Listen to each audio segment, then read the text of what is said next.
Hello everyone. On behalf of the Finance Club IIT Patna, I welcome you all to the guest lecture series. This year, our guest lecture series has gone virtual and we are extremely honored to host with us Chaitanya Kansal Bhaiya and Subham Verma Bhaiya. Both Chaitanya and Subham Bhaiya are IIT Patna and IIM Bangalore alumni currently working in the consulting field. Chaitanya Bhaiya was also the Vice President, Students Gymkhana of 2014 batch, Director's Gold Medal awardee, and currently works at McKinsey. Whereas Subham Bhaiya was the Placement Coordinator of 2017 batch, President of India Gold Medal awardee, and currently works at BCG. Today, they will share their experience, mainly related to the consulting field. The audience members can ask their questions by unmuting themselves at the end of the some preparatory questions that we have prepared. I think we can start with the session. Okay, sure, Shubham. Thanks so much for that kind introduction. It's always great to be back virtually though this time. To be interacting with students at campus. I hope the vibe is good. We'll go by the way you want to run the session and whatever will be most helpful. Yep. I think it's good to be back, good to be connecting with students after a long time. Like it's been a gap of 4 years. It would have been great if we could have visited campus, especially I'm there in Patna itself. But yeah. Yeah, Anvesha usually a good opportunity to do that. But वो भी virtual चल रहा है, I guess.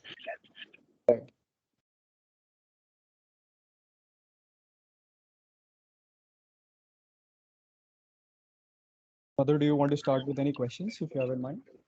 Yes, we have prepared some questions, and I think that we can take the questions from the audience after that one by one. Sure. So, can you share your experience related to IIT Patna?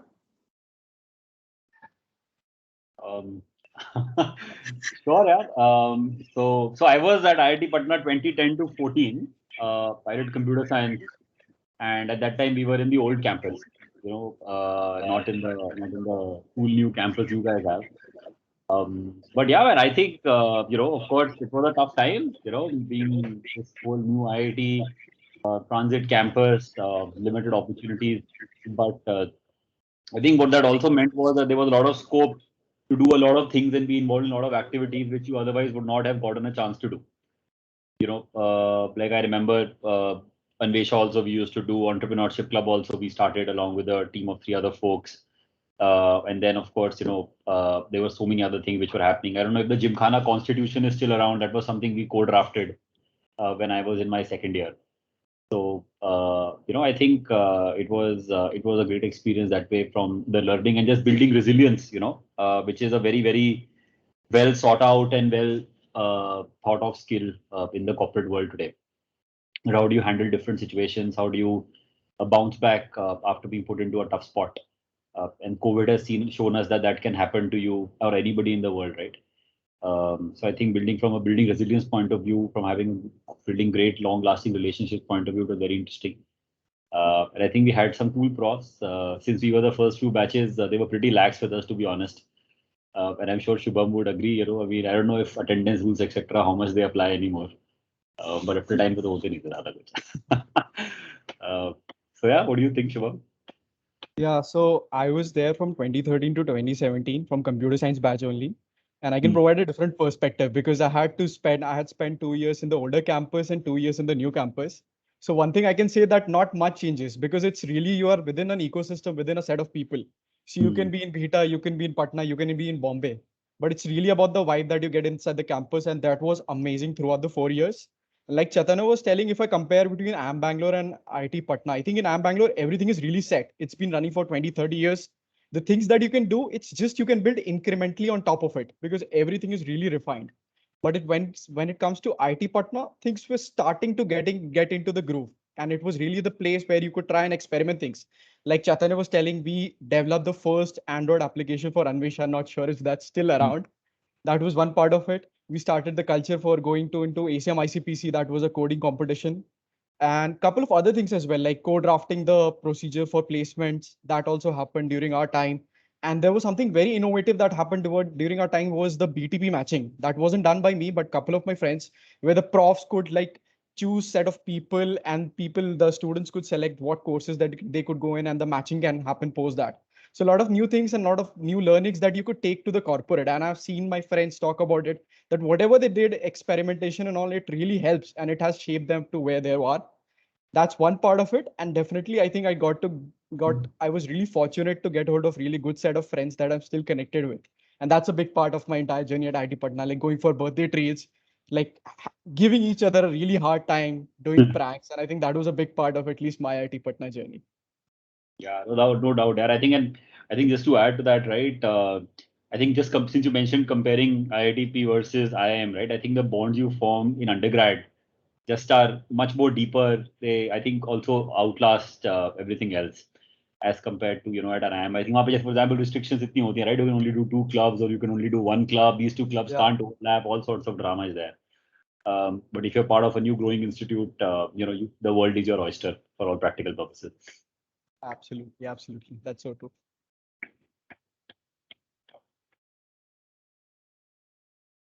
I think we can correlate with the kind of analogy of startup versus established businesses. Like IIT Patna is currently at its very earliest stage, and other big corporates are already well established. Attendance policy is similar now also, like it was many years ago. So just to give you folks an sort of a comparison point, right? In IIT Madras, like I met a friend at Microsoft who was telling me, you don't have 80% attendance, they fail you in the course. Huh? And I don't think even medical reasons stand there easily. I mean, you have to get a lot of approvals and stuff. So life is much painful. to go there. It was even painful in IIM Bangalore. You would remember, Chaitanya. Below 80%, we did a direct grade drop. Yeah, you're paid simply. It's a course. You have to do it again. Yeah, you have to do it again. There's no two ways about it.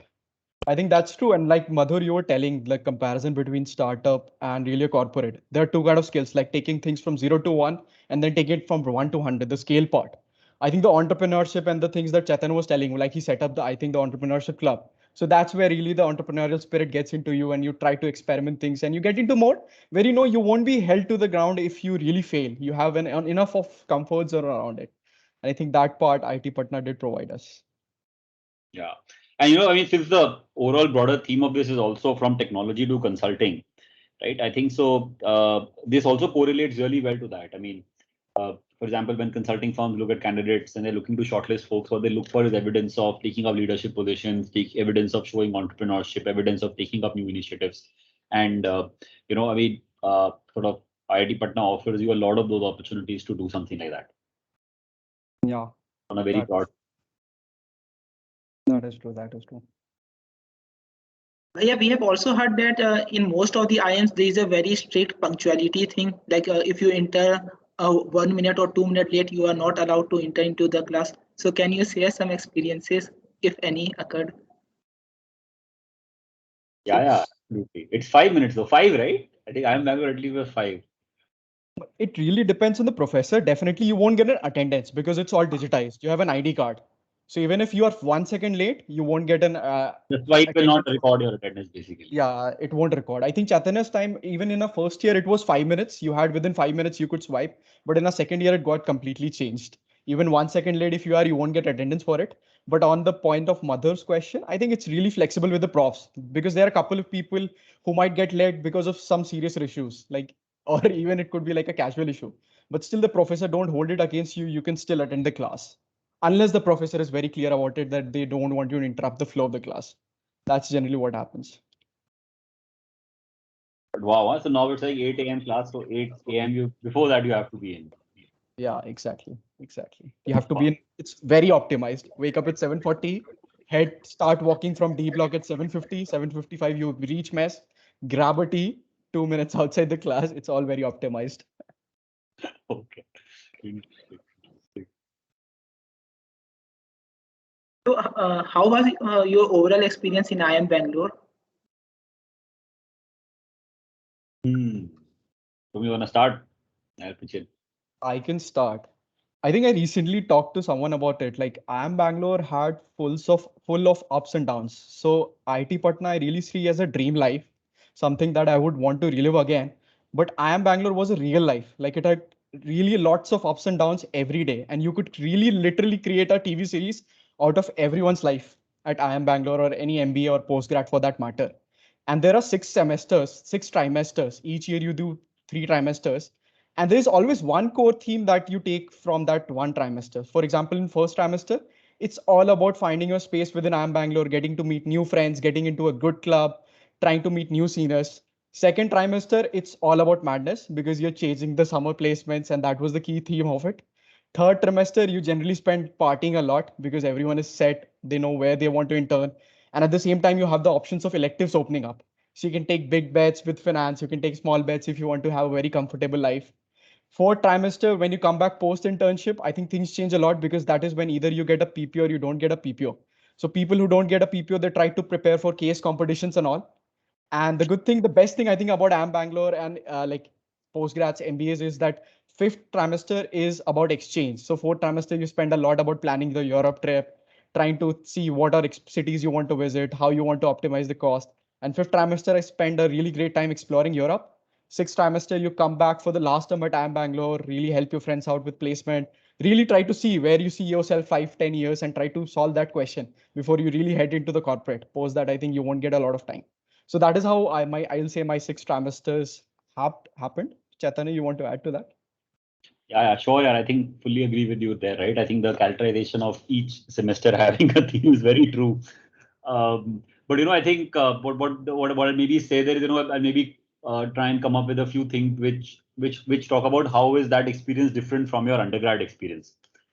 So I think the one thing which three things, probably 3, 4 things that stand out for me, right? One, I think it's definitely more intense. I think the pace at which the courses move, the course load that you have, everything just becomes a notch higher. Right? It's just much more intense, and the amount of time you have available to do other things, explore other things, becomes limited, especially in the first 2 semesters till your summer placement happens. After that, it's a choice. If you want it to be hectic, you can make it hectic by taking tough courses, by taking on more and more projects. If you want to just skim through it and script through that, also you can do. But yes, overall, I think it becomes much more intense. Second, I think the expectation on the level of involvement that you need to put in is much higher. Like, for example, every course will have a class participation component, which means you will be graded up to 30 to 40% of the marks of the course are going to come from how much participation you put in the class. What that requires is that you have to go upfront with preparation for that particular topic in the class. So, there will be pre-reads, and pre-reads can vary from 10 pages to 50 pages to 100 pages per class. Right. So just I think the expectation in terms of what you need to put in order to be able to succeed at IIM Bangalore, that really goes again another level up. And I think the third thing is, it's in general a more competitive place. They say IIT mein, everybody is just coming from school. There is this whole thing about having cracked JEE, finally getting into an IIT, and while of course I'm sure you folks right now, who are attending this thing must be feeling कि ये इससे ज़्यादा competitive क्या हो सकता है? But trust me, it's a different level when you are at an IIM. It's a completely different level of intensity and competitiveness that comes in. So I think these three things, are what different. I think the fourth thing probably would be that there is more opportunity to do a lot of real world projects. Because a lot of the profs, they are working very closely with different ministries or industry organizations. So you can actually do live projects with them. Say if you can publish an article, some kind of case study can be published. Or, there's more opportunity to do these kind of funky projects outside the scope of your core, academics. I think these 3-4 things are what would, let's say, differentiate your undergrad experience from what an MBA would be like. Really well articulated, I'll say. I think it encapsulates all the key points. Just one thing that I would want to add is that the peer learning, it's at an all-time high. And the reason is, like undergrad, especially at my time in computer science, not sure for other branches, I did very few group projects. So I was responsible for my own grades. Whereas in IIM Bangalore, like Chaitanya was telling, 30% is class participation, but 40-30% is coming from group projects. Yeah. And that is where you need to collaborate. That is where the ego clashes, confrontations happens. Because like Free Chetan was rider. telling, everyone is ambitious. So everyone will have their own thought process. So I think it was a great time learning and even fighting in project groups, trying to find your own place, trying to know what your strengths are, trying to know like these are the things my friend is good at. So he will do these things and I'll probably learn and support him on that. So I think the skill mix completely changes. In undergrad, it was more of hard skills, whereas in IIM Bangalore, what takes you to other level, it's more about your soft skills, empathy, being able to understand that the other guy is not having a good day. So probably you're going to support him. It's as simple as that, but these things are what really make a difference between your experience being good and a great at IIM Bangalore, I'll say. How did you get interested in the management field after initially working in the software firms? So you worked in a software firm also, kya? Where did you work? I worked at Arista Networks. Oh, cool. As a proper software developer, huh? Like as a software engineer. Yes, I worked there for 11 months. I think you also worked at Microsoft for 11 months, right? 11 months, yes.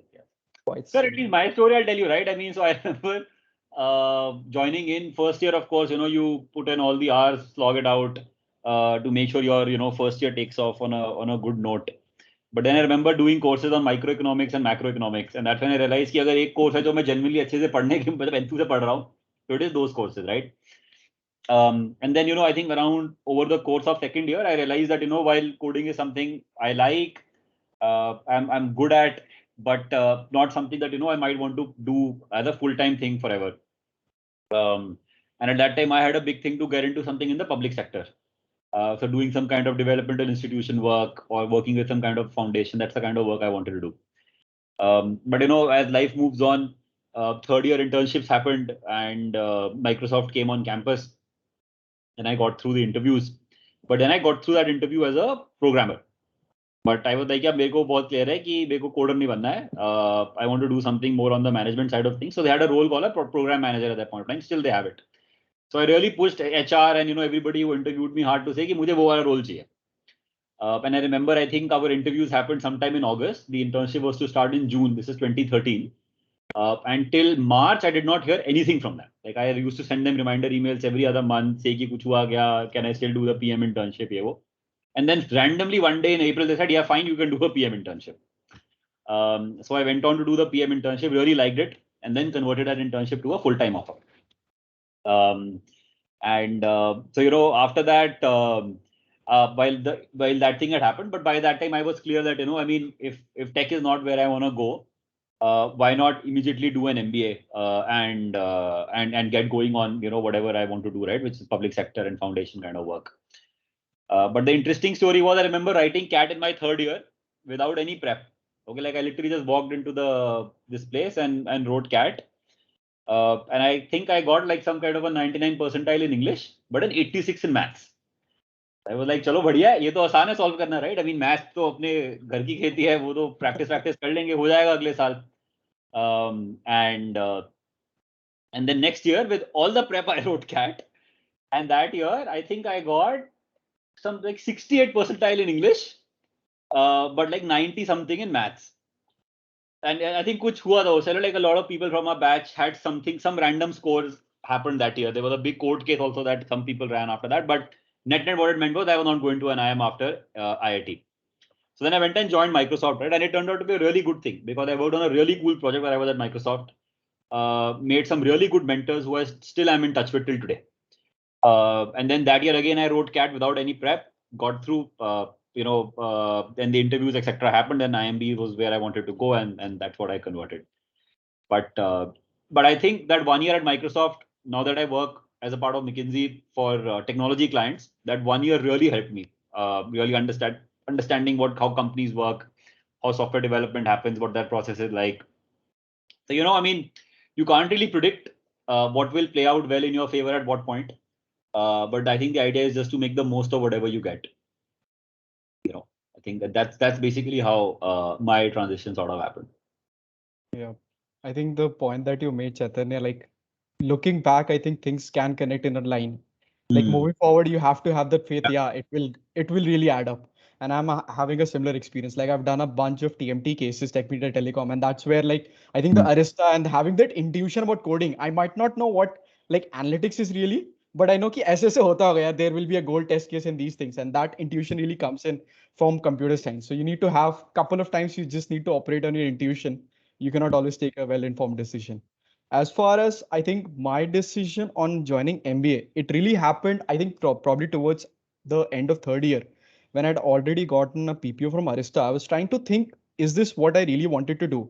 So I had couple of friends as my benchmark, like Arindam, Sumit, and people who are already doing great in Microsoft, Google, and PhD. And I thought for them, computer science was really like an hobby. Outside of the curriculum, these people read blocks of computer science. They contributed to open source, and I could have manufactured, like artificially manifested that interest in me, but mujhe laga like I shouldn't really do it because it's not meant for me. And even I looked up to a mentor whom I really admired for his computer science skills, and asked myself that question. I repeatedly asked myself that question in BCG as well. Do I see myself, because he's a version of what I will get to be if I stay here for 10 years? And that answer was no for that Arista person. And that definitely mean that I was not naturally interested in Arista or computer science for that matter. Neither I had a very intrinsic motivation for it. So next, what I started like looking for other options that are there. And that is when I think this might be a bit fancy thing, but I came across a television series called Suits. And I was really amazed by the kind of work and the kind of rigorousness that they have. So मैंने देखना चालू किया what are the options that are closest to it. And that is when I came across consulting and investment banking. And obviously like that, to have that fall in my path, I had to do an MBA. And that is when I thought like, let me give a cat and probably see if I could get into consulting. If not, probably I think Prodman is where I'll be really satisfied, because it was in line with what I was doing in engineering. And I think I could take it to another level, and probably that could excite me. So I think I ran a lot out my gut. It was less informed decision looking back, but I'm glad I took that risk, and it all beautifully connects now. Well, that makes sense. I think, this whole thing you say about, do you see here, I mean, is this something which intrinsically excites you? Like, I mean, even the folks I used to see at Microsoft, right? So the people who were really good were the kinds who would read tech blog. Unko Apple ka event ho raha hai, so they would be attending Apple's event at like, midnight, listening through what they're announcing. Really up to date with all the latest technologies, constantly sort of trying them out on their laptops. And I think the same goes for the folks I met from the finance world. I mean, they live, breathe, and eat stocks. All the time they are checking their phone. What did the Asian markets open at? Where did the US market close? So I think it's about trying different things to find what is it that you're always intrinsically excited about. And that could be tech, that could be finance, that could be consulting, that could be Prodman, that could be anything. But the way to discover that is to try it out. The more you experiment, and this is the time you guys can experiment, right? Although Abhi, you might be feeling ki it's 4 years of engineering, they will pass by very quickly. But I mean, just remember, your careers are very long. You folks graduate around 21, 22. There are 40 years of your career after that. That's double the life you have lived so far. Right? And so there will be a lot of scope to turn around, overcome a few failures. You might feel that my placement jo hai, wo best company mein nahi hui. But I look at my batch, right?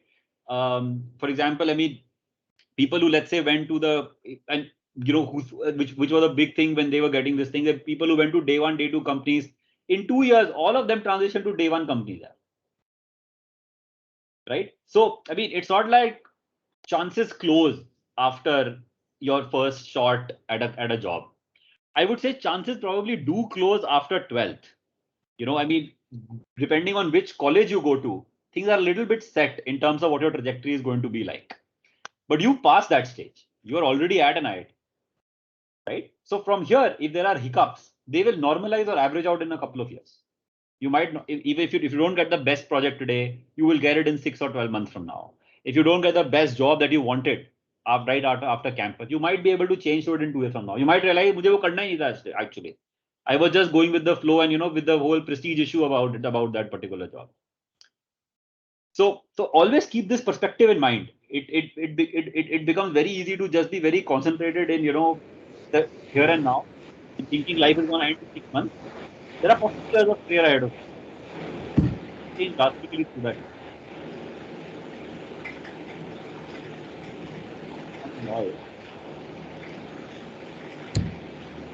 I think there's a lot of sound coming. Is it a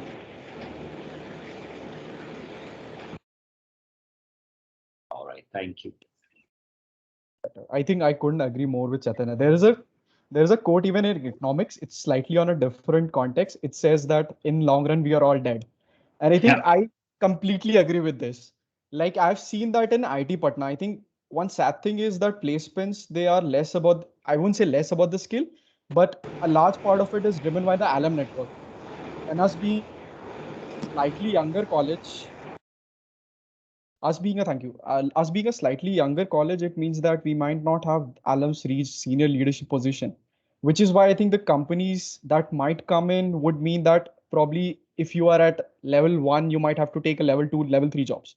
But I can really testify looking at the experience of my friend I've had, if you have the skill or if you have the curiosity, you will definitely reach places where you are destined to be. It can be in MBA, it can be in startup, it could be in a great firm.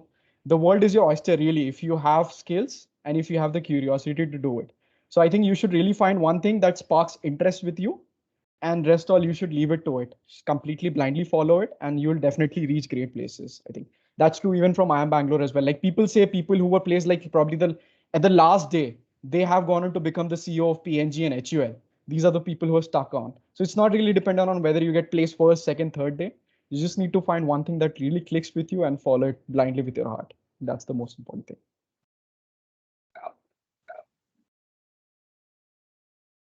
A lot of very insightful lessons we have gained from this. Especially, I can also relate that like last year, I started to explore about finance and consulting fields, and like nearly nobody in our college was currently doing that. Everyone was, due to FOMO, everyone was just exploring about coding fields, mainly because everyone else is doing that, and it keep going on. And I can also relate that Suits web series is really very awesome. It's my also favorite web series. Yeah. And another example there, right? I mean, just talking about this whole day-to-day, like I'll tell you one guy from my batch, right? Since Shubham, you mentioned investment banking. So this guy joined, I think Reliance's mutual fund, okay, which is not considered like a top tier mutual fund, right? But he worked there for 4 years and accumulated crazy amount of experience both on the buy side and the sell side. When he came to IMB, all investment banks were after him and wanted to get him to close, their offer even before the placement started, right? Now you might have imagined this guy got out. I think he was from IIT Kharagpur or IIT Roorkee, I don't remember. But जब वो निकला होगा वहां से, right? When he would have come from there, it would have been counted as a very average placement, or that's what his colleagues would have thought. He himself would have thought. But fast forward 5 years, right? He stuck on, built his skill set in the finance field, demonstrated commitment to the field by saying, I'll take up a lower job, but I'll only do what I really like to do. And that's what paid off, right? Today the guy works for Goldman Sachs Private Equity, which is the most sought after job in the finance world. I had another colleague of mine. She was not from an IIT, went to work for Kotak. Kotak, I think first life insurance, then mutual funds, did that for 3-4 years. But then again, when placements happened, JP Morgan, Goldman Sachs, Barclays, all of them were after her. And finally, she went and joined Goldman Sachs. So, I mean, sticking on to what you want to do and committing to that will always be valued well. And it could even trump pedigree at some point.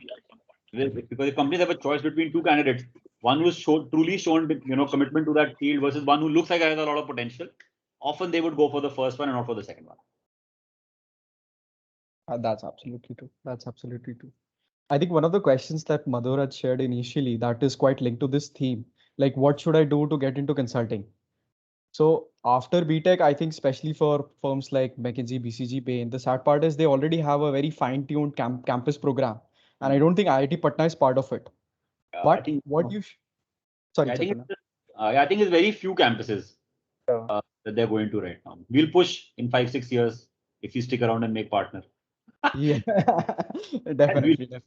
But abhi we can't, unfortunately. Abhi we can't, unfortunately. But the good thing is, at least what I was looking at, like recently, I was going through multiple of the entries that have happened in BCG. They are through lateral program. And the good part is there, the pedigree really is out-trumped by your skill set. So you could be working in a firm that's aligned with what BCG does. So it could be in an analyst role, it could be in a data science role, or it could be like in a consulting role in a niche consulting firm or boutique consulting firm. So like Madhur, you were telling, if you really want to explore out consulting opportunities, and you are not able to crack interviews or not able to get into interviews from these firms. So my recommendation would be to try to find something in line with that and try to find precedence in LinkedIn. It's very easy to do that. That is what even I did when I'm looking for jobs. I see किसी ने ऐसा रास्ता लिया है कि नहीं. Have they stepped into firm A just because they wanted into firm like B? And once you find that path, connect with that person, try to understand the thought process, trying to find comparison with your CV. And I think that is one path that you can take.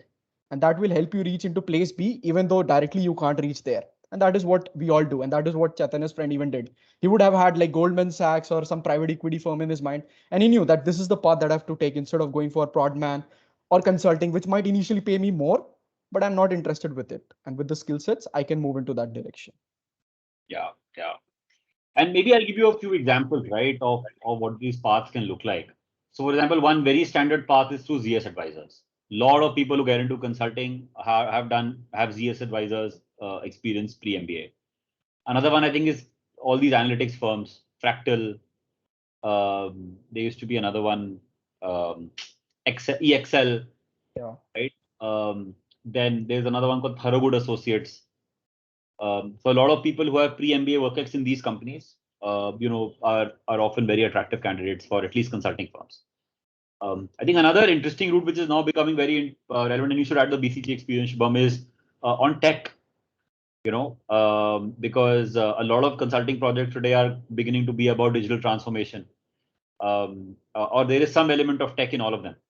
So if you are working for a tech firm and then you go to MBA, you would likely be a good candidate for a consulting firm in general, right? As long as it's a nice reputed tech firm, or there is something which stands out about that tech experience. That could be that you worked on a very cool product. That could be you worked with a very marquee, well-known branded company, or you worked in a high-growth startup where you really saw that phase of how to scale a brand new company from 0 to 1 and then 1 to 100. But I think these are some of the typical kinds of experiences which consulting firms look for. Yeah, rightly so, rightly so. I think tech is a great input point because the way especially I see tech, it's not like a vertical. Like by verticals, I mean like the verticals you can have either industry vertical or business vertical, but tech is more like a horizontal. And that you can really use like an entry point into all the different industries. Like I wouldn't say leverage it, I have manipulated it to get into cases. So I've done FS case, I've done IG case, but in all of this, what at the end of the day I did was digital only. So for bank, I was building the digital marketing and the digital business unit. For industrial goods and apparel manufacturer, I was digitizing the entire power plant. And even whenever I look for modules, I try to see kahin pe digital hai ki nahi, because I see comfort in that, because that intuitively comes to me and that you could use as a start point. And that same thought process, I think you can use it AM Bangalore, you can use it to enter into consulting. You can say, hey, listen, I have tech, I have worked into a great product, and I have seen things develop. And that is something that is really working out across all industries. But the banks, especially every place, it's all about digitization. Fintechs have taken the entire banking units to another level. Like Zoom, we are interacting on Zoom. That's again a miracle of digital. So I think tech is a great platform to really take it to consulting and to take into other places where they will value your skill set, where they will value your understanding of the technical ecosystem. And just a brief intuition also, I think it's more than enough to get you started.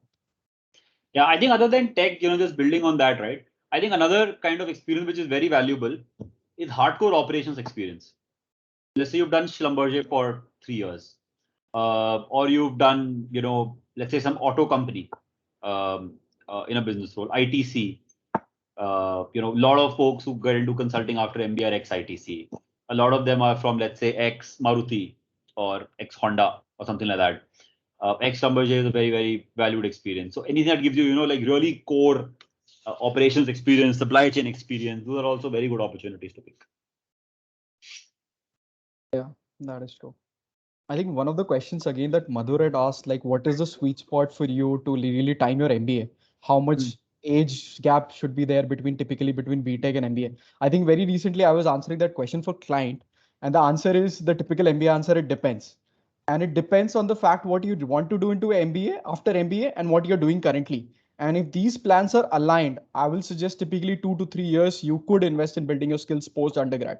For example, like the logical parts, like Chaitanya was telling, if you are into operations law like Maruti, so post MBA, if you're really going for project management roles, or if you want to try out core operations or even general management roles, I think these are great fit, Whereas if you're on the technical side and if you want to move into Prodman, these are great fits. Like you will be the most sorted out profiles in the campus, especially for banks. Like you, after undergrad, very few people like post engineering, they really get hang of core banking experience. So even working on the backside of things and moving into IIM Bangalore could lead a lot of opportunities on the core investment banking side as well. I've seen people with really average profiles and working into decent firms get into great firms after MBA because very few are there who even have that little experience. So it's all about really aligning your interests and aligning your thoughts. And the reason why I like just after 11 months, I decided to move into MBA because for me, that extrapolation wasn't happening. I felt if I just tried 1-2 years more, I would have just left myself an option of entering into Prodman only. And I wanted to give myself a shot at consulting jobs. And typically I've seen like BCG, they just shortlist people who have less than 2 years experience in tech. Post 2 years, they feel that you are now very structured in a way and it becomes difficult to break that mold, especially from a tech thought process. You get really core into the field. Your thinking becomes very micro instead of the macro. I think it's very important that ways to align your interest and what you're doing with what you want to do post MBA. Any thoughts there, Chaitanya? Yeah, I think this is a very interesting and a very important question, folks, in terms of timing your MBA, because think of the MBA like a silver bullet you can have only once, and practically it washes off everything you've done before that. So it should be timed carefully, and I think the way to time it, one way to think about when to time it is to say, at what point do you think you have a strong enough profile to get into an MBA? Because you see what happens is a lot of your outcome of how the MBA is going to turn out for you, basically what will you end up doing, is decided in the first 2 semesters. Right? You join in May. By August, September, the first September is done. The first semester is done. And in November, you have summer placements. Okay. Now, cracking companies in summer placements is typically easier than cracking them in finals. One, because companies typically take many more people in summer placements. And two, it's easier to get a PPO than to get a crack in the final placements, usually. All right. So in a way, the only runway, you have to build a profile while you are in B school is from May to, let's say, October. By October, your CV is also frozen, which is what, 4-5 months, right? So a lot of the outcome of your summer placement process depends on what you did before you came to the MBA, which I think is a very important point for all of you to realize. And therefore, you should ideally go do an MBA when you feel you have a strong enough profile to get in. Imagine that the MBA first 5 months will not add anything to your CV. Do you feel comfortable with that CV at that point of time? And I'll tell you what are some of the markers to look for. Markers to look for could be you had a great academic record. Markers to look for could be you've had, you excelled in some extracurricular activity that you were always passionate about. Marker could be you took multiple positions of responsibility. Marker could be you joined a very good company. Marker could be you joined a very high growth company. Marker could be you got an early promotion. But something like that, make sure you have some star points on your CV before you get into MBA. Because it really determines where you will land up after it. Yeah. So in order to be able to start off on a good footing, and that could be 1 year, that could be right after BTech, for all, if you've had that profile built up by then, that could be after 1 year, that could be after 2 years, it could even be after 3 years. But my strong suggestion would be that you build a good profile before you get into MBA. That is true. That's so true. I think one thing I would want to add over here, I think Chaitanya very recently now, even the admission process have completely changed. So you would remember at our times, like you require at least 99.5 percentile to get into IIM Ahmedabad, even with our profiles, right? Very recently, one of my friends with a very great profile, he got into IIM Ahmedabad even at a percentile of 95, 96. So now there is even an over-indexing on the profile part. IIM Bangalore used to be lenient. Yes. We had an over-indexing on the profile part, but now Ahmedabad, Calcutta have also followed on a trend. So guys, one good point for you is that CAT earlier, it was a hit and miss thing. So it's 3 hours that determines your entire fate. But now I think the indexing on that part has reduced. So you should develop your profile, invest on it, and at the same time study for CAT. But there is very little that you could do in these 3 hours and you can control it. But the profile, I think it's more like a long-term thing. You can control and reap heavy benefits out of it. So invest in profile. Surely you'll get into great colleges. And then you can utilize the runway like Chaitanya was telling in IIM Bangalore between you getting in and between the summer placement to add more points. It could be like a club or it could be case contest that you could win between these times. and that could take things to really another level. And these markers, like Chetan was telling, you should really ask yourself, like even within IIT Patna, do I have that one point that separates me from the crowd? A point. It could be anything. It could be really anything. But one differentiator is what you're looking at. That is what we call spikes in consulting. Two differentiators. I think that should be more than enough for you to get into a consulting firm or for you to get into a shortlist. Yeah, apart from developing some tech-related skills in our undergrad, do you think that a student can develop his profile by performing well in different national case study competitions, or by doing CFA level 1 type of things? Someone who is very keenly interested in finance and consulting fields during his undergrad. Here, see, CFA matters for finance. I don't think consults give a lot of bow to CFA in general. But what do you think, Shubha? But I think CFA, particularly if you want to get into finance, it's a great thing to have on your CV because it shows interest and some basic knowledge of knowing about finance-related concepts before you apply. Other than that, yeah, case study competitions, yes, of course. I mean, why not, right? It's a great way to build your profile. But I would index more on the opportunity it gives you to form teams, participate in a competition like that, get a feeling of what it's like. You win it, etc. is a good thing, and it'll obviously add to your profile. Any company would like somebody who's won case study competitions, consulting, finance, marketing, ops, any startup, everybody would like that. But I would say do it more for the fun of it and for your interest in the topic that it brings up, rather than just saying isko jeet ke CV pe likhna hai. Yeah, I think that's the right feeling to go about it. And I think Madhur, like you were telling, I think consulting and finance structurally they are very different fields. Finance, it's very core technical. So if you are targeting finance, definitely CFA will be a core value add. Just having all the finance point, that will be enough for you to get a shortlist or to at least get into an interview with finance. But consulting is structurally very different because our cases, our projects, they change at the drop of a pin. So today I could be working for a cement industry. Tomorrow I could be working with an education industry. So what's really important is having the required diversity in your CV. So I'll say do case studies, have the right feeling about it, but never over index. So the delta benefit that you get between one case study or two case competition and 10 case competition will be very little. So I'll say the incremental effort, like the 8 case studies, you should invest in probably participating in some other contest, probably trying out coding skills, probably learning some or doing few analytics courses. It's the breadth of the skills and the things that you have done that are really critical for the consult. So like to put things into perspective, our AM Bangalore CV has 4 sections. One is academics, second is work experience, third is all the awards and achievements, and fourth is extracurriculars. Now they really look for a balance across all these 4 spectrums, and you shouldn't be over indexed on one part. So you should think from that perspective that am I building things or am I building skill set that are really comprehensive enough instead of focusing on one niche. And that is what is specifically required for a consulting experience. Whereas Prodman, if you think about it, it will be completely different.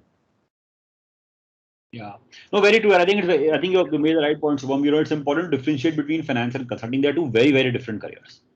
Okay, finance and therefore the requirements that they have to get in are also very different. Finance is, as Shubham also said, right, very much about subject matter expertise. Can you talk economics? Can you talk fundamentals of the stock market? Can you explain what happened in the 2008 global crisis? It's still, it's been 14, 15 years since it happened. It is still the hottestly debated topic in all finance interviews, right? Can you explain credit default swaps? Do you understand bonds and equities?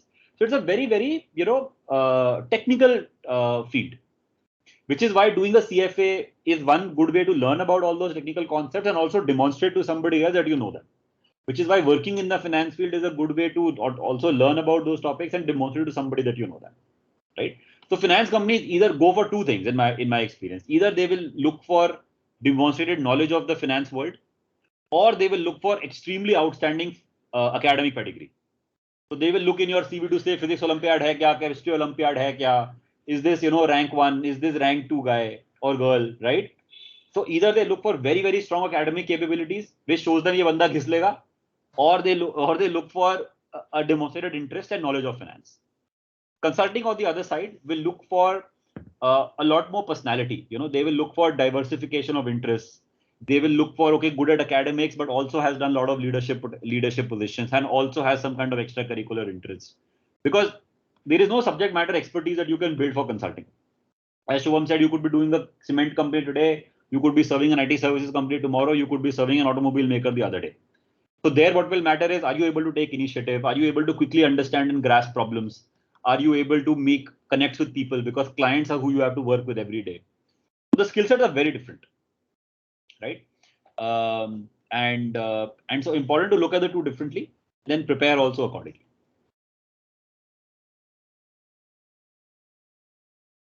Yep. How has COVID-19 pandemic affected the consulting field? In travel has come down, which is both a good thing and a bad thing. That's, I think, so I think from a business point of view, things are booming. There is definitely much more work than there used to be earlier. But I think, some of the thing around taking flights every week, flying out every Monday, flying back every Friday, that has stopped. I think what has also happened is a lot of the apprenticeship has come down. So consulting, right, is a career which is built on apprenticeship. What that means is you cannot have a manual for this job. Like if you work at McDonald's, right, there is a manual for that job. The person has a to say, greet the customer, ask do you want to add fries, ask do you want to add Coke, ask if they want to increase the size of the whatever meal they are taking. So there is a manual for every step in that job, which somebody can read and learn and do. Feels like consulting, feels like being an academic. If you're doing your PhD, right, there is no manual that you can read on day one of consulting and say, okay, consulting aise karni. It's based a lot on interaction between you, your peers, your manager, the partner, and everybody, and that's how you learn how to do it. So I think, yeah, so the travel has come down, and probably the apprenticeship model is suffering a little, and it will have to evolve to adapt to this new normal. Yeah. I think like Chaitanya was telling, for guys who don't know, consulting industry is typically based on the model where we have to travel to client's place.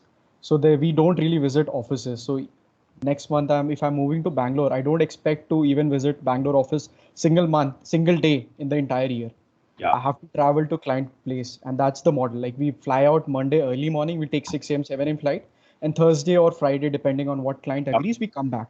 And I think post this, we can probably talk about what consulting is. I think we should briefly touch upon that and what a typical day looks like to set things into perspective. But what COVID has changed, I can give you one analogy. So my partner recently was telling there is one very dogmatic client with whom BCG has worked for like 5 years. And unka कहना था, the work that BCG does, it can only be done when they travel to the power plants and they really look at things. And now when COVID struck, there was no option but for us to work out of virtual mode. And that is the time they realized that that much difference really doesn't happen.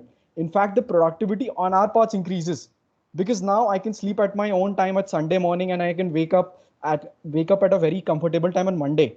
And I don't have to really worry about like whether I'll get a decent room in client place to work on, whether I'll be disturbed or not. And these things have a positive impact on you.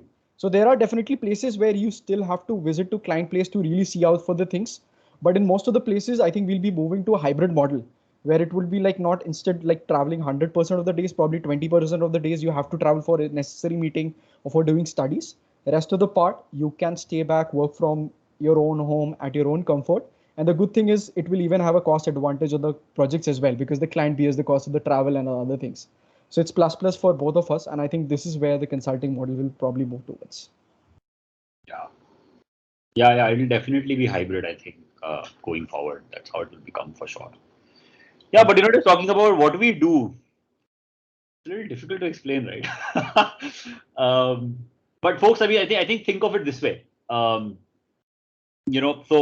consulting companies like McKinsey, Bain, BCG are typically hired by the top rung of the organization. So the CEO, CFO, COO, those are the ones who hire us to work on different kinds of problem statements. The problem statement could be, we want to enter a new market. Can you tell us how to do that? The problem statement could be, our operations are very, inefficient. Can you help us improve those operations? And the problem statement could be, we want to buy a new company. Can you help us build a perspective on whether this is a good company to buy or not? And the way we typically work is that so consulting firms are owned by partners. So there is no real head of the consulting firm. There is a group of 50, 100, 150 partners who collectively own the company, and they go and sell and they go and develop clients and win projects with them. And then every project is staffed with a team to work on that project for anything from 2 weeks to 2 years. The team is typically the partner. There will be an engagement manager, and there will be 2 to 3 associates who work and then work on that problem statement. And you typically, as Shubham was saying, work out of client side. So you fly to where the client is, wherever you live, you fly there every Monday morning, and you fly back every Thursday. And typical day would mean a lot of client meetings, making presentations, doing a lot of analysis in Excel, doing a lot of calls with experts from that industry to build perspective on what problems the client is facing and how they can be solved. So that's how the basic game runs. Yeah. I think Chaitanya has very well explained the process part of it. Probably I can take a stab at what the content part really works out. So very recently I was working with a private education institute and they wanted to improve their NIRF rankings. So I can give a simulation of what, for example, if IIT Patna were to approach McKinsey, BCG or Bain to help them solve the NIRF ranking and improve that. So that is the problem statement that they come to us with.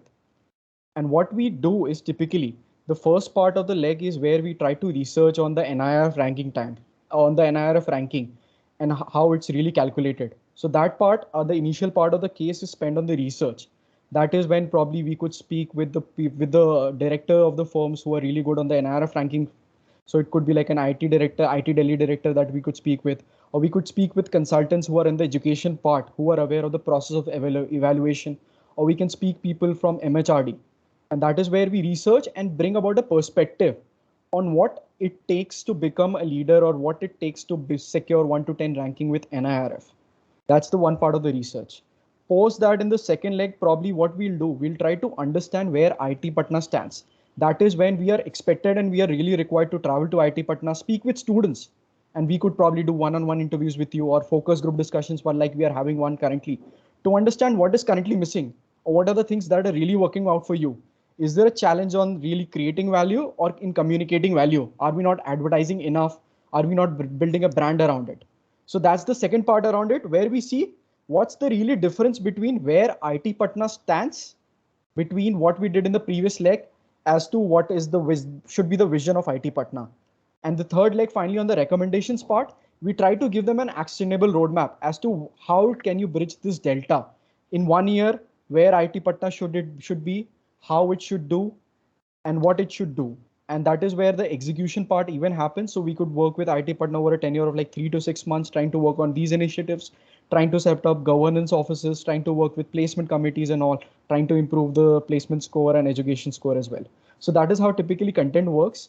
And but these broad streams like researching about the industry, understanding where client is and giving actionable roadmap and then implementing. These are the 4 themes that I typically seen, at least in my short tenure over here.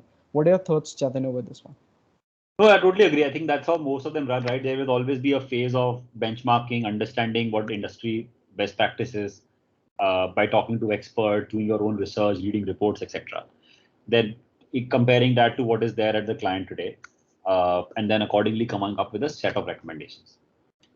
And then in some cases, if you have a longer project, then that could even mean implementing some of those recommendations hand in hand with the client.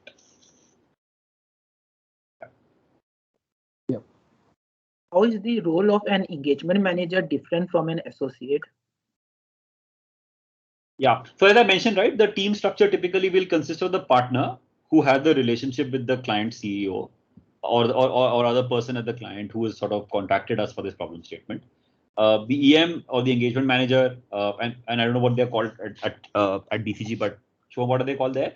Project leaders. Project leader, yeah, PLs, right? Yeah, so EMs or PLs are the ones then leading the team, and then with that there will be a team of 3 to 4 associates or business analysts who then the EM sort of works with to deliver on different problem statements or work streams as they are called within the project. Yeah, I think what good analogy that I got to know from BCG orientation is like if you take a normal corporate, so what do you have? You have CEO, within them you have people working for them, and then at the top of it you have investors who have really put money in it.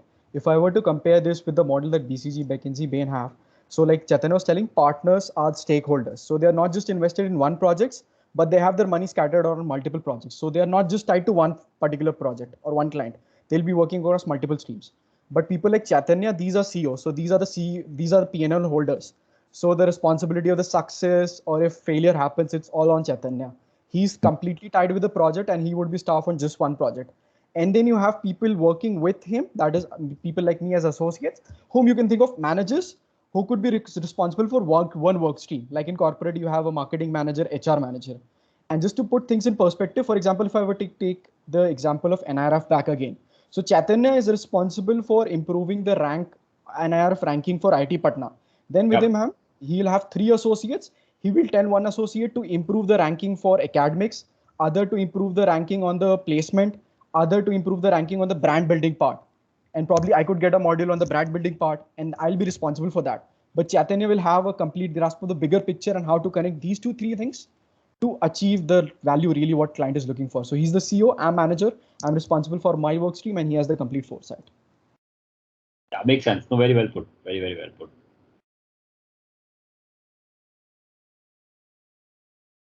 So Madhu, we're almost at the end of time. Should we open up for questions?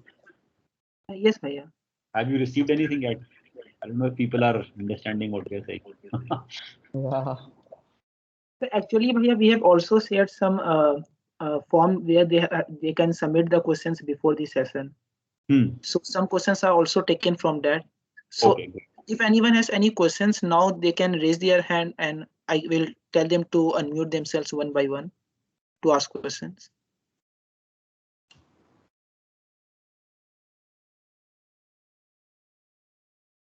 I think Parth has a question. Please go ahead.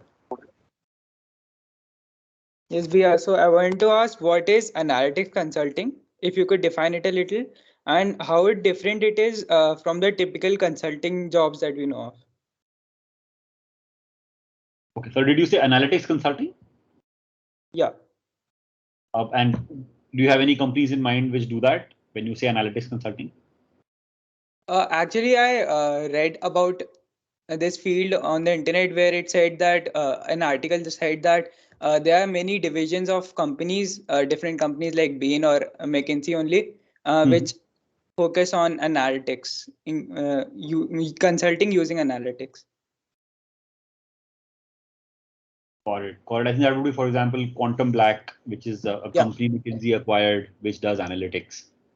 Yes. And I assume there must be something similar at BCG also, either homegrown or acquired. But yeah, so I think the big difference, dude, is that analytics consulting is more about how do you apply machine learning, artificial intelligence, big data analytics, and all these concepts to come up and solve problems. Let's say you're working for Amazon, for example, and Amazon wants to optimize delivery routes for its people. This is a very classical problem which can be solved using analytic tools, right? So analytics consulting will typically pick up problem statements like this, which can be solved using analytics. On the other hand, what companies like Bain, BCG, and McKinsey at the top level do, which is what Shubham and I do, for example, is what's called management consulting or strategy consulting. That could include a component of analytics consulting, but it could also include multiple other things. It could also include, for example, how do you build a new business? It could include how do you evaluate a new business that you want to acquire. So think of analytics consulting as a subset of broad consulting. And if you're doing analytics consulting, then that's the kind of work you will keep doing.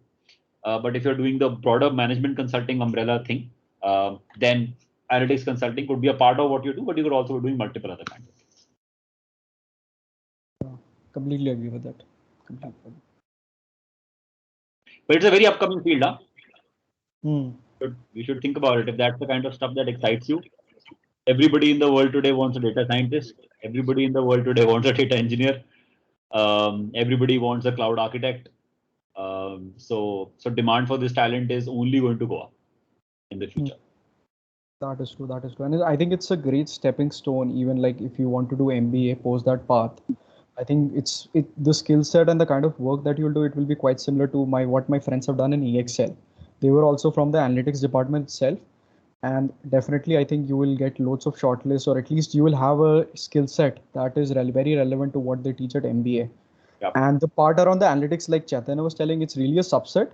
And the skills that you'll acquire, that will be constant across all the consulting, be it IT consulting or management consulting or analytics consulting. There are two parts to it. One is the subject part, that is analytics or IT. And then there is the general consulting yarn, like assessing, like I was telling, identifying the gaps, how do you bridge the gap. So definitely there will be a layer of subject. You will always do things within the realm of analytics, and IT consulting people will be doing things within the realm of IT consulting. But I've seen people from consulting, they have that thought process of breaking down problems, and that could take you places, and that could open a lot of doors. And it's not just limited within analytics, but you can even move into other fields like management consulting, which is more like a superset. Yep. Any other question, guys?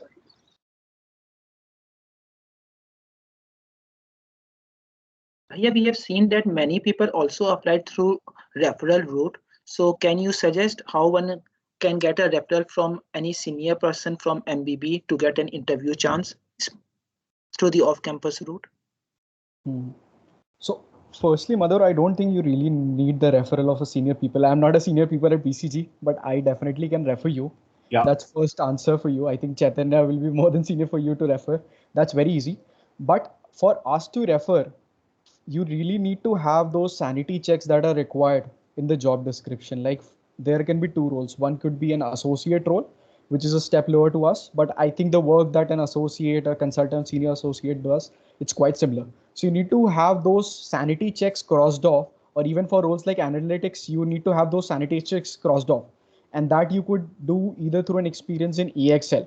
So my recommendation would be post IIM Bangalore, if you could work in some post IT Patna, if you could work in some firm that offers you similar skill set, probably like Deloitte, KPMG, or even in some consulting roles in a boutique consulting firm. And post that, if you ping, I think we'll be more than happy for us to refer you. It really doesn't take any time. It's just a click and having your email ID there. That's all it takes. And post that, I think you'll be good to go. Yeah, I think that's where the challenge is that so I think the role which is relevant for folks coming straight out of undergrad, right? It's called business analyst at McKinsey. And what's it called at BCG then, Shubham? Associate. Associate. Yes, So it's called associate there and business analyst at McKinsey. So at least at McKinsey, what happens is that there is a very specific list of campuses where they go and hire from, and most of the requirement gets filled up through that route. So for example, I have rarely seen offline positions come up for business analyst roles. But what I'd suggest you folks do is that you keep a watch on the McKinsey Careers website. If you see an opening there for a business analyst role, you let me know, and I'll try and refer you. But as Shubham was saying, you will have a much more stronger profile if you've done 1 year of experience with some analytics firm, something which gave you a flavor of that consulting. Then you become a much more stronger candidate for us to be able to refer. Yeah. I think another thing we should differentiate for you guys is the difference between, let's say McKinsey and Company and what's called the McKinsey Knowledge Center. And I'm sure there'll be something similar, Shivam, right? So there'll be BCG, which is the original consulting firm, and there'll be what a BCG Capability Center or something like that, right? Yeah. And similarly, Bain, for example, there's Bain and Company, which is the main consulting arm, and then there is the Bain Capability Center. So some of you might have friends, from Delhi University or other campuses, and you'll be like, oh, they're working for McKinsey, they're working for Bain, or they're working for BCG. But the key thing to check is that are they working for the knowledge center or this capability center kind of thing, or are they working on the front office? The main difference between these two is that the knowledge center, etc., is like back office. So that's more like, they do only research mostly, or, they would be looking at very specific sectors. Whereas the front teams, which is us, which is Shubham and me, are actually interfacing with clients. So at least, my perspective is if you're coming from an IIT, you should go for the front office. The back office is not the right place for you to start your career. Right. So if you see openings, just make sure you differentiate between these two, because the growth opportunities are very different. The exposure you get is very different. The perks you have are very different. I mean, it's two completely different kinds of organizations to work for. Yep. One last question. Startups are seen to be a common exit for many consultants. Since both of you are from the Startup Hub of India, can we expect a startup from our alumni in the near future? Let's see, man. If there's an idea which is exciting enough, why not? Yeah, that is true. It takes me back, I think, to my SOP. Chaitanya, do you remember when you were wetting my SOP, you had added the word unicorn? Yeah. So till that point of time, I didn't know what really a unicorn is. And I think I've had that soft corner inside my heart being a techie and like being from Bangalore. Like startups are crazy. Like I like consulting a lot, the rigor and the kind of problems that we get to solve. But I definitely have a soft corner for consulting at this for startups. And if there is an idea with the right set of people, I'm ready to take a shot at it. Definitely, I'm more than happy to try out consulting startups. As I say it, I think I'm fumbling. I'm not sure really about it at this point of time. I think I need to make up my mind still, but yeah, I do have a soft spot for it. Yeah, same here, man. Same here. Let's see. There's a lot of funding coming in for startups in India. It's the ecosystem has become much more mature. Now with the Zomato IPO happening, there is a clear success story of what a scaled up startup in India looks like, right? So yeah, definitely on the cards. Let's see. Definitely, and I think the SaaS industry it's booming like anything in India. Couple of really crazy firms, like be it in the CRM domain or cloud domain, they're doing pretty well. Like the Postman event, it's built by Indian people only. So I think lots of good work in startups, especially the tech startups. And I think definitely that's an ecosystem to watch out for. And if you guys are interested, definitely you should try to learn more about it, try to connect with people. It's all about knowing people and knowing the stuff that's happening. I think you will find it really interesting. And that was one of the start levers for me to start exploring MBA, getting to know what the startups and the crazy work that they do. It's really simple, it's very intuitive, and you'll find it interesting, I'm sure. Yeah. I think we can wrap up now. Overall, on behalf of the entire team of the Finance Club IIT Patna, I would like to thank both Chaitanya and Subham Bhaiya for such a truly insightful session. I am certain that each and every person in the audience took something very valuable from your talk. I would also like to thank the audience for being so patient and enthusiastic during the entire session. Thank you. All right. Thanks, folks. Have Thanks. a good week. Thanks a lot, Madhur, for organizing this event. And Thanks. guys, yeah. And if any one of you have any issues or if you require any specific suggestions, I think you can reach out to our email IDs. You can get it from Madhur. Please share it with them if they require any questions or more information on consulting or any general gyan. We'll be more than happy to connect with our juniors from IIT Patna. Lots of our seniors, like including Chaitanya, have helped us a lot. And definitely we would want to take this legacy to another level. Absolutely. Anytime. All right, folks. Bye-bye. Bye-bye. Bye, Chaitanya. Bye, man. Take care. Take care.